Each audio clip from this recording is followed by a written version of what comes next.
He laughed in the face of justice, but when the truth hit, that smile vanished forever. He thought he could outsmart fate, charm his way past guilt, and walk free into the same world that once worshipped him. But behind every smile was a storm he couldn't control, one that would soon swallow everything he ever loved. This is the story of Aaron Hernandez, a man who had it all and then destroyed it all. Under the stadium lights, he was a god. Crowds roared his name, jerseys sold by the thousands, and every touchdown felt like proof that he was untouchable. But when the cheers stopped and the cameras turned away, something darker waited. A voice that whispered of enemies, betrayal, and the fear that everyone around him was out to get him. That voice, the one he could never silence, would lead him down a path that ended in tragedy. Aaron Hernandez grew up chasing survival more than dreams. On the field he found order, a place where pain turned into power and aggression was rewarded. By the time he reached the NFL, his name carried weight. The New England Patriots saw in him a rising star, a man with raw strength and unstoppable drive. To the world, he was the future of football. But to those who really knew him, there were cracks, moments of paranoia, flashes of rage, and an uneasy feeling that he was living in two worlds at once.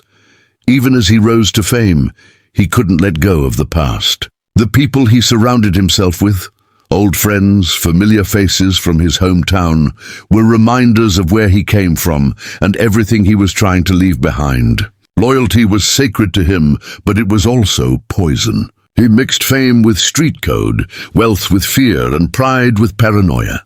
And somewhere in between, something inside him started to break. In June 2013, that break became irreversible. It started with a simple night out, laughter, drinks, and the illusion of brotherhood. Among those, there was Odin Lloyd, a semi-pro football player and boyfriend to Aaron's fiancée's sister. They had spent time together before, joked, shared rides, and built what looked like a friendship.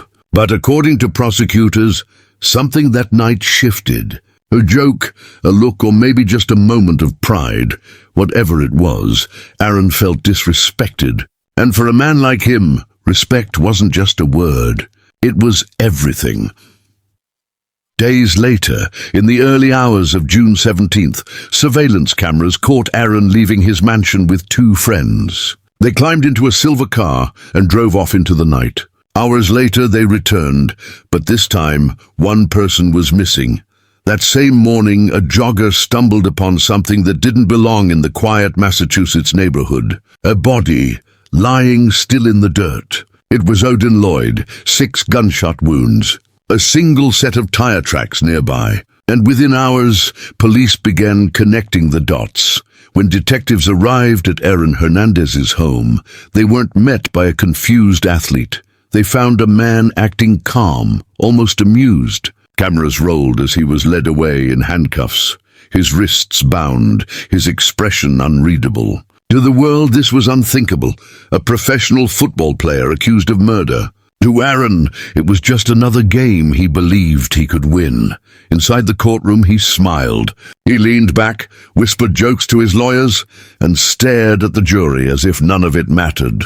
The public called him arrogant. Some called him fearless, but those who knew him saw something else, fear disguised as defiance. That smirk, that quiet laugh, it wasn't confidence. It was desperation. A mask he wore to keep the panic from showing. The evidence, though, didn't care about his mask. It was everywhere. Texts between him and Odin, security footage from his own home, showing him holding a gun, and the car seen near the scene of the crime. Prosecutors pieced it all together like a puzzle, each fragment revealing more of the truth he tried to bury. The same hands that caught footballs in front of millions now seemed tied to something unthinkable, and still he smiled. In interviews, friends said Aaron had confessed his fear of prison. He once told someone he'd rather die than live locked away.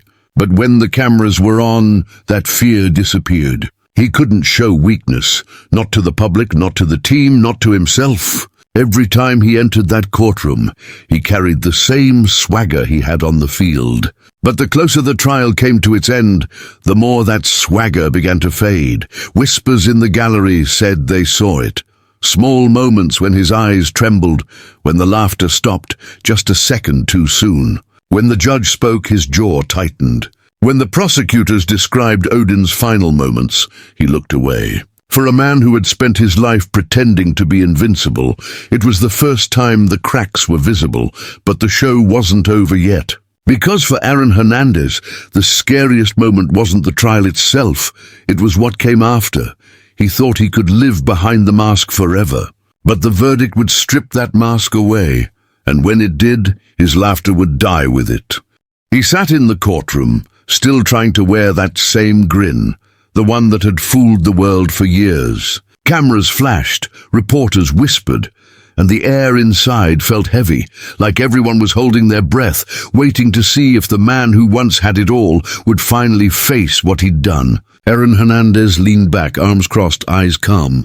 It was the same look he'd given defenders on the field before crushing them with a single move. Except now he wasn't in control. He wasn't the one calling plays. The prosecution had built their case piece by piece, a story told not by words but by numbers, timestamps, and cold digital trails. Surveillance footage showed him leaving home with 2 friends that night, the headlights of his car cutting through the darkness. Hours later, the same camera caught him coming back, but without Odin Lloyd.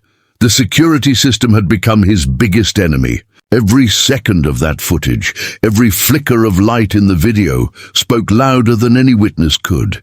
The jury watched it all in silence. There was no touchdown, no cheering crowd to drown out the truth. Just the hollow sound of his own footsteps on screen, proof that he was there, and proof that Lloyd never came back.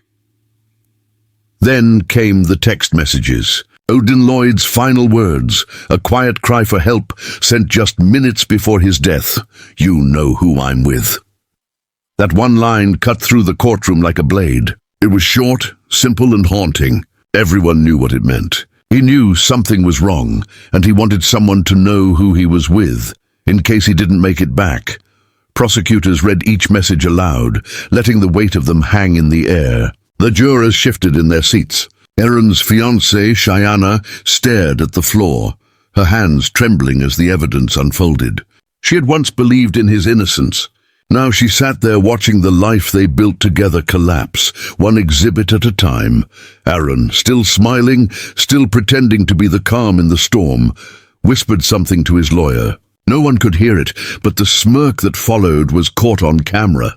To many watching, it looked like arrogance, the confidence of a man too proud to believe the world could bring him down. But to those who knew the truth, that smile looked like a man clinging to his last illusion of control.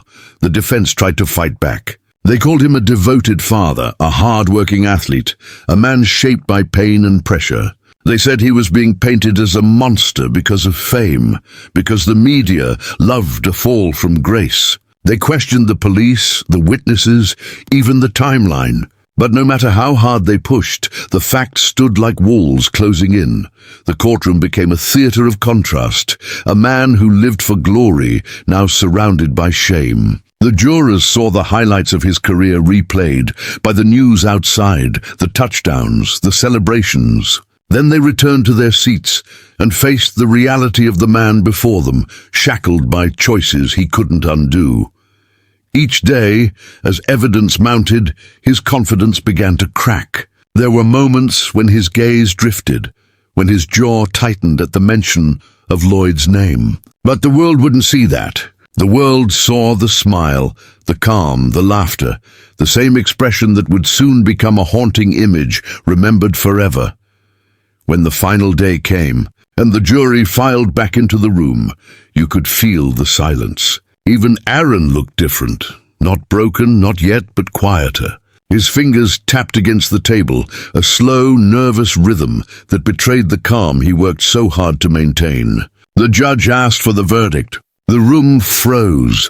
The foreperson's voice was steady, but each word landed like a hammer. Guilty of murder in the first degree. For the first time, the smile disappeared. His face went still, eyes empty, mouth tight. The man who laughed through every hearing, who treated the trial like a game, sat frozen as the world crashed down around him. His fiancée broke into tears, muffled sobs filling the courtroom. The jury members avoided his eyes, knowing what they'd just done would define the rest of his life. The judge's voice echoed, clear and cold. "You are hereby sentenced to life in prison without the possibility of parole." The sound of those words was the sound of a door slamming shut forever. Aaron didn't flinch. He looked down, his lips barely moving, as if whispering something only he could hear. The guards moved in, placing their hands on his shoulders, guiding him out. The cameras followed. Every step he took away from that courtroom felt like the last yard of a game he couldn't win. In the hallway, reporters shouted questions. "Aaron, do you have anything to say?" He didn't answer. For once, there was no smile, no laugh, no defiance. Just silence. Inside, though, something was unraveling. The mask he'd worn for years, the strength, the confidence, the pride, was gone. Now there was only fear. The same fear he'd always carried, the one he'd spent his whole life trying to bury under fame and adrenaline. The same fear that had driven him to destroy everything. That night, as he sat in his cell, for the first time as a convicted murderer, Aaron Hernandez was no longer the star athlete, no longer the hero of New England. He was inmate number W106228, and for the first time in his life, there was no one left to cheer for him. But even then, even after losing everything, that wasn't the end. Because in the months that followed, something darker began to grow inside those walls, something no one could see coming. He had spent years surrounded by fans, reporters, teammates, a world that revolved around him. But now, inside a concrete cell with no windows, no noise, no light beyond a flickering bulb, Aaron Hernandez was completely alone. The silence was suffocating. The cheers that once echoed through stadiums were replaced by the distant clang of steel doors and the slow shuffle of inmates' feet. Every sound was a reminder that he wasn't going home. Not tomorrow, not ever. The first few weeks, he tried to stay composed. He told himself he could handle it. He still had visitors, letters, and the comfort of knowing his name meant something outside those walls. But slowly that illusion began to fade. The letters stopped coming as often. Friends distanced themselves. The world moved on. The Patriots had erased his name from their locker rooms. Fans traded their jerseys for silence, and the teammates who once celebrated his victories never spoke of him again. He spent his days in the gym, his nights staring at the ceiling. Some guards said he never slept for long, that he'd wake up in the middle of the night, drenched in sweat, pacing the small cell, whispering to himself. Others claimed he'd stand at the door, waiting for mail that never arrived. Whatever he was doing, it was clear that something inside him was fracturing. People who saw him said he was polite, quiet, almost too calm.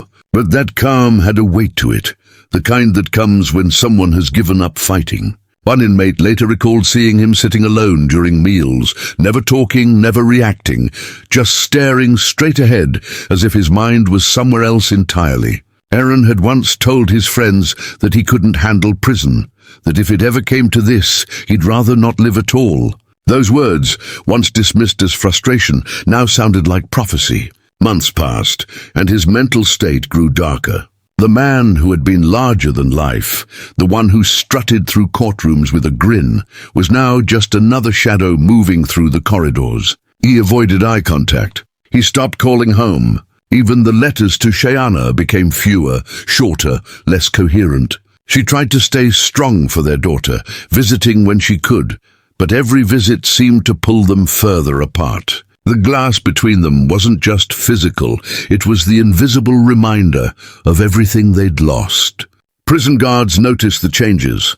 He began isolating himself completely. During recreation time, when others played basketball or talked, he'd sit in the corner, his eyes unfocused, lost in a loop of memories no one else could see. Then came the whispers, rumors that he was paranoid again, convinced that even behind bars, people were watching him, waiting to hurt him. Some inmates said he thought his conviction wasn't just about Odin Lloyd, that he believed there were others trying to silence him for good. In one letter, written with shaky handwriting, he mentioned faith, the Bible, forgiveness, and a strange peace he said he had found in the darkness. But between the lines, the pain was clear.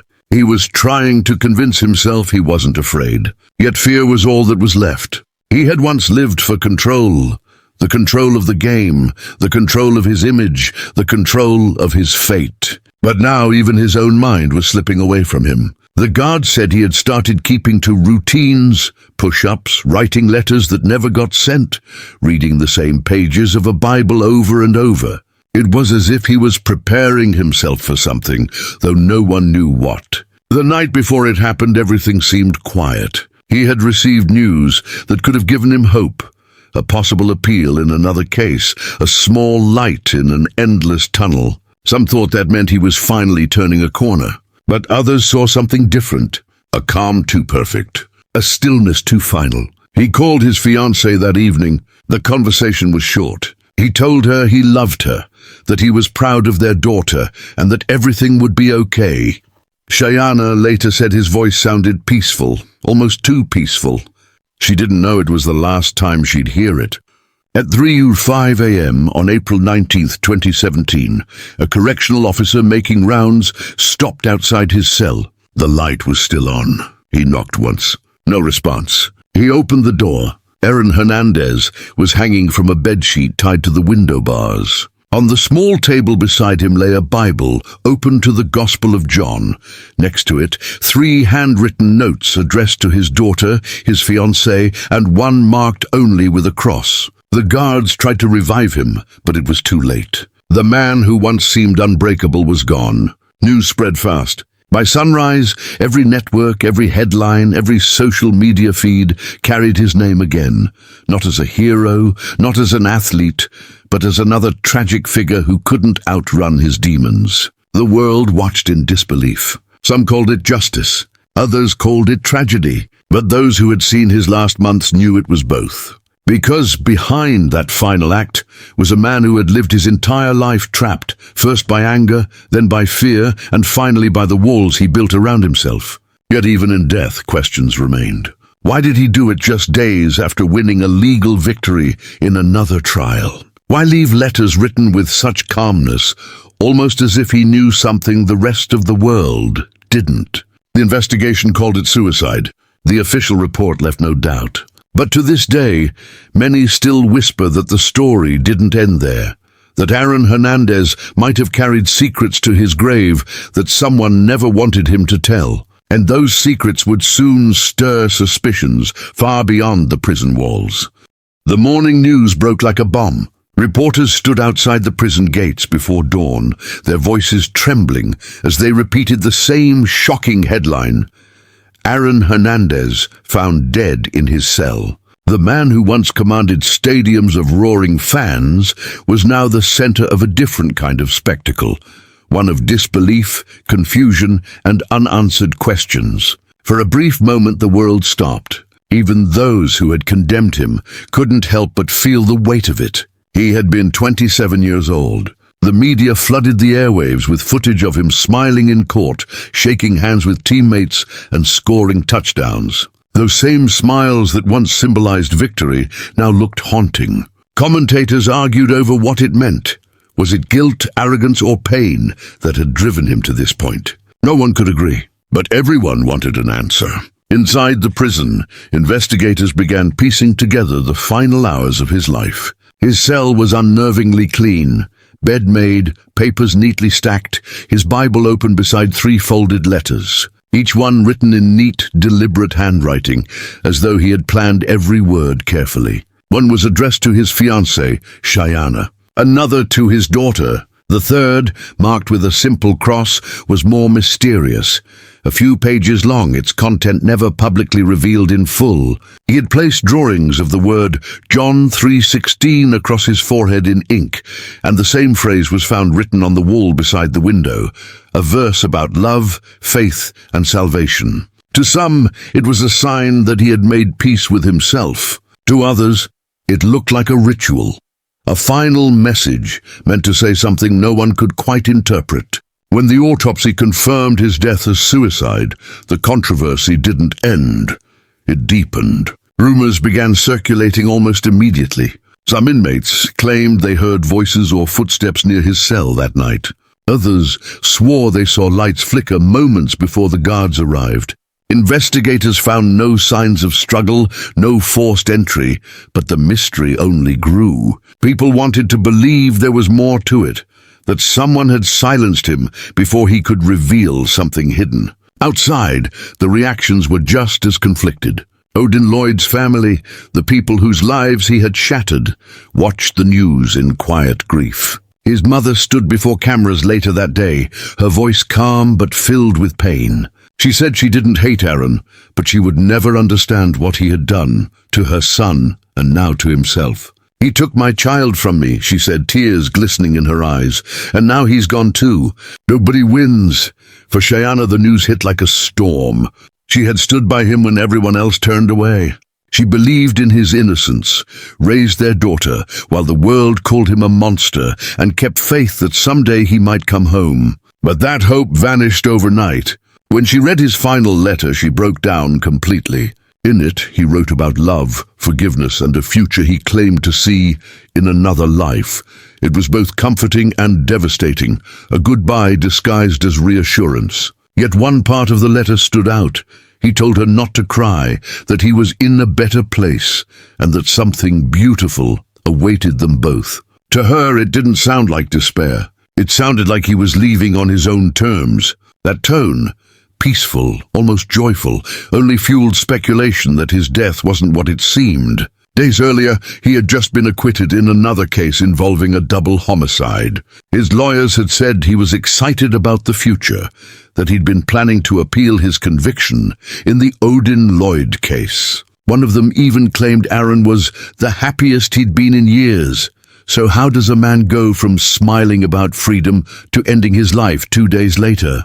Some pointed to the strange timing. His acquittal meant he would now have a chance to reduce his sentence. Others noticed the peculiar legal loophole in Massachusetts law at the time, one that stated if a person dies before their appeal is heard, their conviction could be vacated. Meaning, in the eyes of the law, Aaron Hernandez might technically die an innocent man. That's exactly what happened.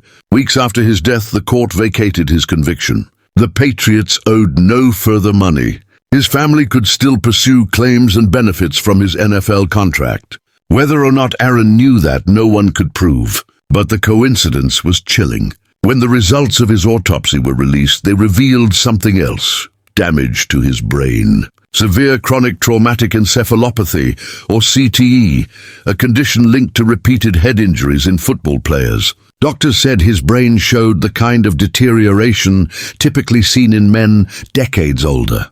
It explained his paranoia, his impulsive behavior, his sudden bursts of rage. Suddenly the narrative shifted again. Maybe he hadn't been a monster. Maybe he'd been broken long before the murder ever happened. Maybe the game that made him famous had also destroyed him. The public was divided. Some saw him as a tragic victim of the sport's hidden dangers, a man whose brain had been rewired by years of hits and trauma. Others refused to excuse him. CTE or not, he had taken another man's life. To Odin Lloyd's mother, no diagnosis could undo that loss. "I don't care what they find in his brain," she told reporters. "My son is still gone. Nothing changes that."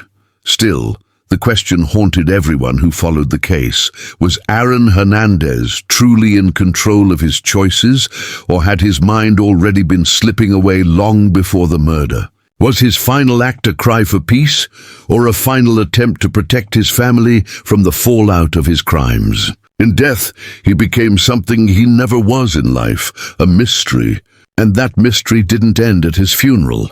It followed his family, his teammates, and the league that once celebrated him. It forced everyone who had ever cheered for him to ask the hardest question of all: how could someone so loved, so talented, so powerful, lose everything to the darkness he carried inside? But what no one knew then was that Aaron's story wasn't done echoing, because in the months after his death, evidence from his letters, recordings, and hidden phone calls would emerge. and they would reveal a side of him no one had ever seen before. When the world finally began to settle from the shock of his death, investigators, lawyers, and journalists started digging deeper into Aaron Hernandez's final months, and what they uncovered painted a far darker, more complex picture than anyone expected.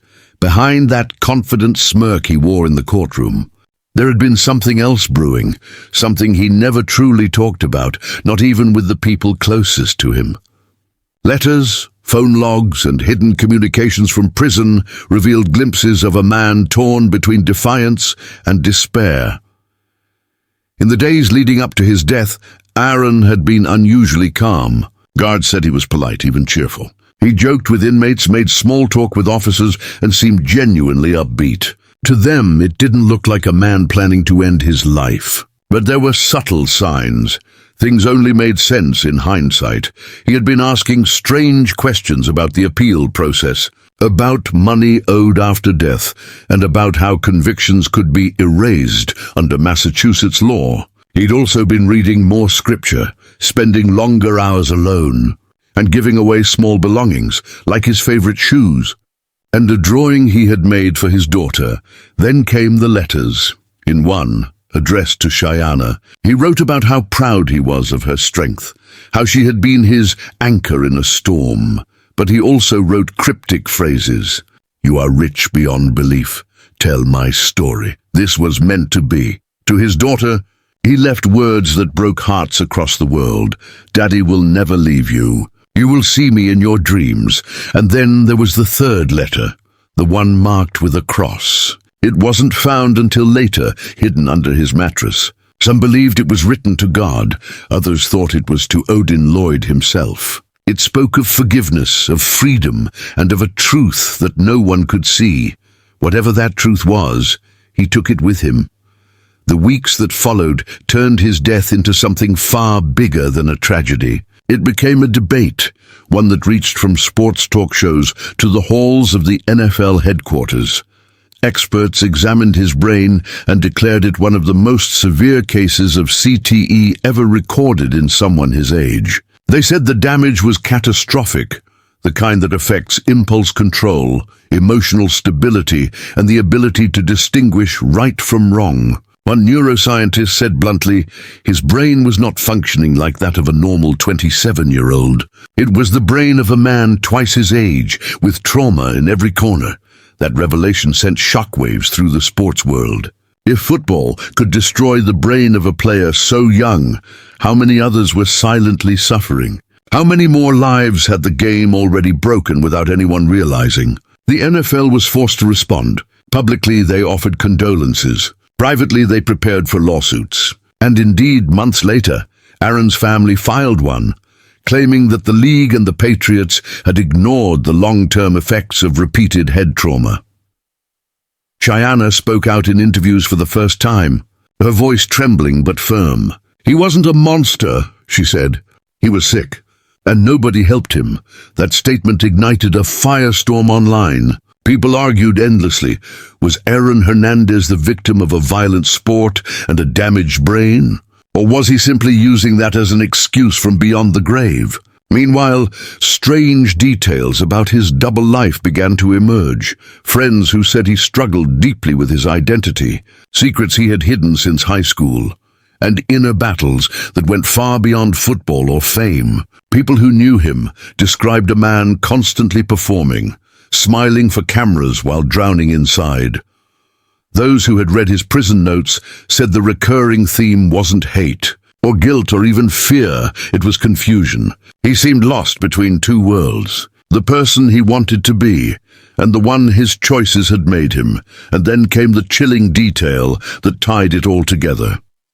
The legal loophole that vacated his conviction after death. When that happened, Aaron's name in the eyes of the state was cleared. Technically, he died innocent. For a brief window, his family stood to receive millions from the Patriots. But before that could happen, the court reversed the rule, reinstating his conviction months later.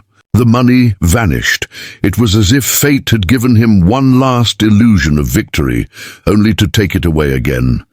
By now, the world had moved on to other scandals, other stories. But for the people who had known him, his teammates, his coaches, his victims, the questions never faded. Was this all the result of a damaged brain, or a darkness that was there all along? Was Aaron Hernandez the product of football, fame and trauma, or was he proof that no amount of success can fix a broken soul? Years later, the answer remains buried somewhere between science and sorrow, because when you strip away the fame, the headlines and the courtroom drama, what's left is a human being who lost control of his own story. And that story, no matter how tragic, still echoes in locker rooms, in stadiums, and in the hearts of families who will never forget what his smile once hid.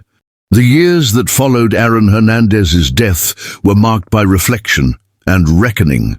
His name had once been spoken with pride by fans who wore his jersey, by coaches who called him a prodigy, and by analysts who swore he'd go down as one of the greatest tight ends in NFL history. But now, his name carried a weight that went far beyond football. It became a symbol, not of success, but of how quickly a life built on glory can collapse into tragedy. For the NFL, his death was a wake-up call they could no longer ignore. The league faced mounting pressure to address concussions, mental health, and the hidden cost of violence on the field. Rules changed, protocols were rewritten, but the question still lingered in the background. How many more Aarons were still out there? Players smiling through pain, worshipped on Sundays, and forgotten by Monday. For fans, his story became something darker, a reminder that heroes aren't always what they seem. Every touchdown highlight now looked tainted, every grin a mask hiding something festering beneath. The same fans who once cheered him now watched documentaries dissecting his downfall, trying to understand how someone could live two entirely different lives. Superstar by day, killer by night. But the people who felt it most weren't in stadiums or on TV. They were in two homes forever changed, the Lloyds and the Hernandez family. Odin Lloyd's family still visits his grave, leaving flowers, photographs, and the occasional Patriots hat, not out of fandom, but forgiveness. His mother has said she still prays for Aaron, not because she's forgotten what he did, but because she refuses to let hate consume her. "We've all lost something," she said softly in an interview years later. "He lost himself before he even took my son's life." As for Shayanna, she raised their daughter away from the spotlight, shielding her from the story that once dominated every headline. She keeps the letters, the drawings, and the memories. But she's moved on, slowly, painfully, into a quiet life. Sometimes, when she's asked if she forgives him, she pauses for a long time before answering, "I don't know if I can forgive everything, but I still love who he was before it all." Aaron's old teammates have spoken about him too. Some remember the laughter, the energy, the kid who made everyone in the locker room smile. Others recall the sudden bursts of anger, the paranoia, the way he seemed constantly on edge, like he was fighting something invisible, and in many ways, he was. The final reports on his brain confirmed what most already feared. The trauma he carried wasn't just emotional, it was physical. The damage was irreversible.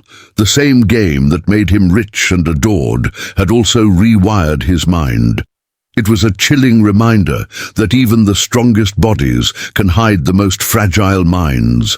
But perhaps the most haunting part of Aaron Hernandez's story isn't how it ended, it's what it revealed about the world around him. A world that glorified toughness, ignored pain, and rewarded silence.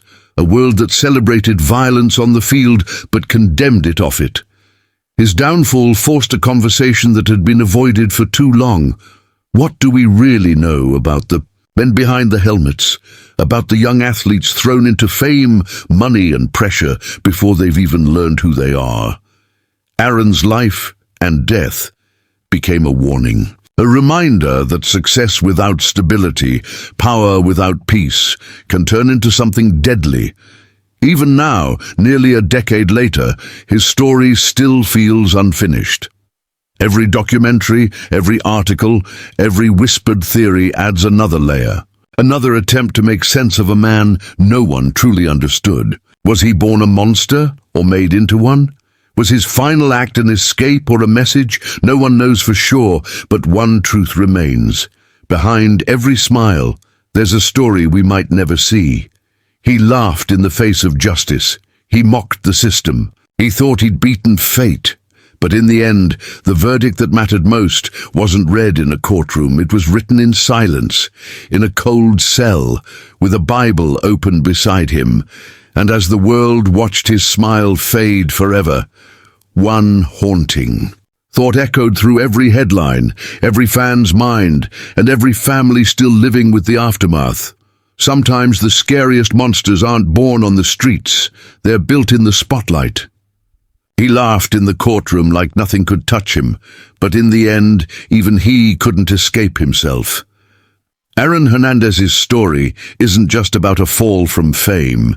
It's about what happens when pride, pain, and fear collide inside a man who seemed untouchable. Behind every highlight, every cheer, and every smile, there's a truth most of us never see until it's too late. If this story made you think twice about what hides behind a perfect image, then don't forget. Every case we tell has another side waiting to be uncovered. So hit that subscribe button, turn on notifications, and stay with us for the stories that reveal how quickly power turns to fear, and how every smile hides a secret. Because here, every truth we tell proves that nothing and no one is ever as it seems.